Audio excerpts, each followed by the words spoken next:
नमो नमः। श्रीमद् वाल्मीकि रामायणम् अयोध्या कांडम 42 सर्गः। भारद्वाज के आश्रम में। ते तु तस्मिन् महावृक्षे उषित्वा रजनीं शिवां विमलेभ्योदिते सूर्ये तस्माद् देशात् ततस्थिरे। वे तीनों उस सुंदर रात्रि को महावट वृक्ष के नीचे बिताकर प्रातःकाल विमल भुवन भास्कर के उदय होने पर वहां से आगे चल दिए। यत्र भागीरथीं गंगा यमुना भी प्रवर्तते जगमुस्तं देशमुद्दिश्य विगायः सुमहद्वनम्।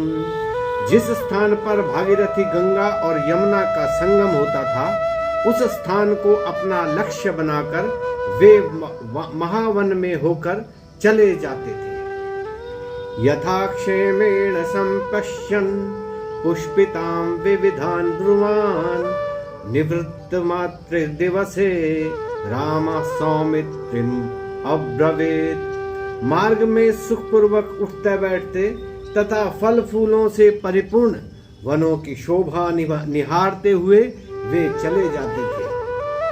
जब थोड़ा दिन शेष रहा, तब श्री राम ने लक्ष्मण जी से कहा, प्रयागमभितः पश्य सौमित्रे धूममुद्गतम् अग्निर्भगवतः केतुम् मन्ये सन्निहितो मुनिः। हे लक्ष्मण, देखो प्रयागराज के चारों ओर जो धुआं उठ रहा है, वह मानो भगवान अग्निदेव की पताका फहरा रही है। इससे प्रतीत होता है कि महर्षि भारद्वाज का आश्रम यहीं कहीं पास ही है। किसी संस्कृत कवि ने इस प्रसंग का चित्रण यूं किया है। किमयं दृश्यते ताता धूमपुंजो यमग्रतः प्रयागो दृश्यते तात यजंत्रेत्र महर्षयः। लक्ष्मण जी ने पूछा, हे भाई, ये जो सामने धूमपुंज सा उठ रहा है, वह क्या है? यह सुन श्री राम ने उत्तर दिया, भाई लक्ष्मण, यह प्रयाग है। यहाँ महर्षि लोग यज्ञ करते हैं, यह उसी का धुआं है। प्रयाग का नाम प्रयाग क्यों हुआ? प्रकष्टेन यजते यस्मिन् स प्रयागः। जिसमें प्रकट रूप से यज्ञ हो, उसका नाम प्रयाग है। किसी अन्य कवि ने एक अत्यंत सुंदर उत्प्रेक्षा की है। यदि कदापि पुरा पतिताश्रवः श्रुतिगता हि द्विजान् न चावान्यथा परामियं वसुधात्र विना क्रतुम् परिवृताश्रु जलैरेति चित्रता। प्राचीन काल में यदि किसी की आंखों में आंसू निकलते थे, तो केवल यज्ञ के धुएं से, वेद के विद्वानों की आंखों से, अन्यथा प्रजा की आंखों से कभी आंसू नहीं निकलते थे। यह भारतवर्ष की विचित्रता थी। अस्तु। नूनं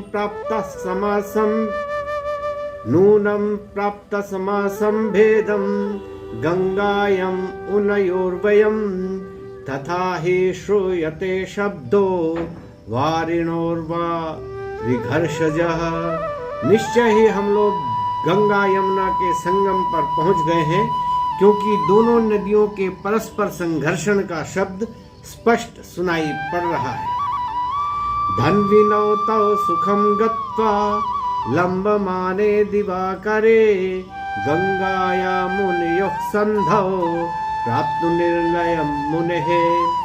इस प्रकार सुखपूर्वक चलते हुए एवं परस्पर वार्तालाप करते हुए वे दोनों धनुर्धारी भाई सूर्य के अस्त होते होते गंगा जमुना के संगम पर स्थित महर्षि भारद्वाज के आश्रम में पहुंचे। हुताग्निहोत्रं दृष्ट्वैव महाभागं कृताञ्जलिः रामः सौमित्रिणा सार्धं सीताया चाभ्यवादयत्।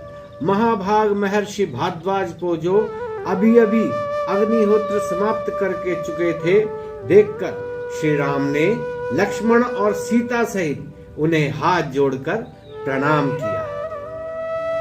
पुत्रो दशरथस्य वाम भगवन् राम लक्ष्मणौ भार्या ममेयं वैदेही कल्याणी जगतात्मजा। अपना परिचय देते हुए राम ने कहा, भगवान, हम दोनों राम और लक्ष्मण महाराज दशरथ के पुत्र हैं और यह कल्याणी सीता मेरी धर्मपत्नी और राजा जनक की पुत्री है। पित्रा नियुक्त भगवन् प्रवेक्ष्यामस्तपोवनम् धर्ममेव चरिष्यामस् तत्र मूल फलाशनः। भगवान, हम लोग पिताजी की आज्ञा अनुसार तपोवन में प्रवेश करेंगे और फल मूल खाते हुए धर्म का आचरण करेंगे।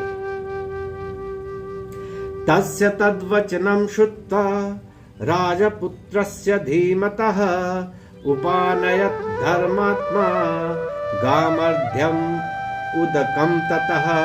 बुद्धिमान राजकुमार राम के इस वचन को सुनकर धर्मात्मा भरद्वाज उनके स्वागतार्थ चरण धोने के लिए जल, अर्घ्य, मुख धोने के लिए जल और मधुपर्क लाए।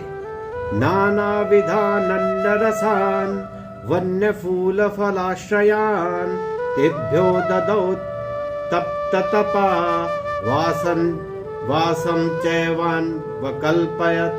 महर्षि भारद्वाज ने उनके लिए नाना प्रकार के अन्न, रस तथा वन में उत्पन्न होने वाले फल फूल दिए और रहने के लिए स्थान आदि की व्यवस्था की। प्रतिगृह्य च तामर्चाम् उपविष्टं च राघवम् भरद्वाजो ब्रवीद्वाक्यं धर्मयुक्तम् इदं तदा। महर्षि के उस आतिथ्य को स्वीकार कर जब श्री राम निवृत्त होकर बैठ गए, तब महर्षि भारद्वाज उनसे ये धर्मयुक्त वचन बोले। चिरस्य खलु काकुत्स्था पश्यामि त्वामिहागतं श्रुतं तव मया चेदं विवासनम अकारणम। हे काकुत्स्थ, बहुत दिनों के पश्चात आज मैं पुनः तुम्हें इस आश्रम में आया हुआ देखता हूँ। आपके अकारण वनवास के विषय में भी मैंने सुन लिया है। अवकाशो विविक्तोऽयं महानद्यो समागमे पुण्यश्च रमणीयश्च वसत विहा भगवान सुखम। महानदियों गंगा यमुना के संगम पर यह पवित्र, रम्य तथा एकांत खुला स्थान है। आप यहाँ सुखपूर्वक वास करें। एवं मुक्तः सवचनं भरद्वाजेन राघवः प्रत्युवाच शुभं वाक्यं रामः सर्वहिते रतः। भरद्वाज के ऐसा कहने पर सब प्राणियों के हित में रत श्री राम यह शुभ वाक्य बोले। भगवन्नितः आसन्नः पौरजानपदौ जनः सुदर्शम इह मां प्रेक्ष्य मन्येऽहमिममाश्रमम् आगमिष्यति वैदेहीं मां चापि प्रेक्ष्यतो जनः अनेन कारणेनाहम् इह वासं न रोचये। भगवन, यह वास स्थान जनपद और पूर्ववासी लोगों को बहुत निकट पड़ेगा, अतः मुझे और सीता जी को देखने के लिए वे लोग सरलता पूर्वक यहाँ आ जाया करेंगे, इसलिए मुझे यहाँ रहना उचित नहीं जान पड़ता। एकांते पश्य भगवन् आश्रमस्थानमुत्तमम् रमते यत्र वैदेही सुखार्हा जनकात्मजा। भगवन, कोई ऐसा एकांत और उत्तम स्थान आश्रम के लिए बताइए जहाँ सुख पाने योग्य सीता जी का मन लग सके। एतत् श्रुत्वा शुभं वाक्यं भरद्वाजो महामुनिः राघवस्य ततो वाक्यम् अर्थग्राहकम् अब्रवीत्।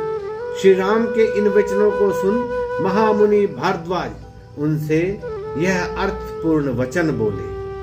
दशाक्रोशा इतस्तात गिरिर्यस्मिन् निवत्स्यसि महर्षि सेवितः पुण्यः सर्वतः सुख दर्शनः।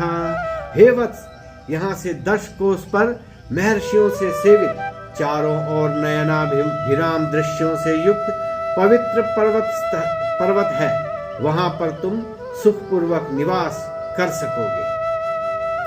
तस्य प्रयागिरामस्य तं महर्षि मुपेयुषः प्रापन्ना रजनी पुण्या चित्रः कथयतः कथः।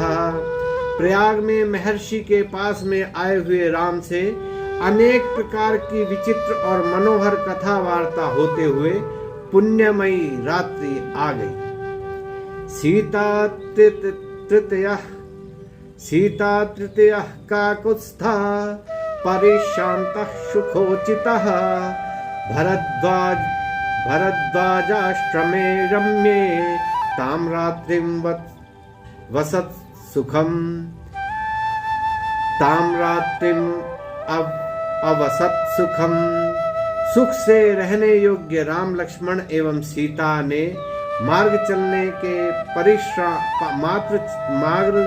से परिश्रांत होकर वह रात्रि महर्षि भारद्वाज के रम्य आश्रम में सुखपूर्वक व्यतीत की।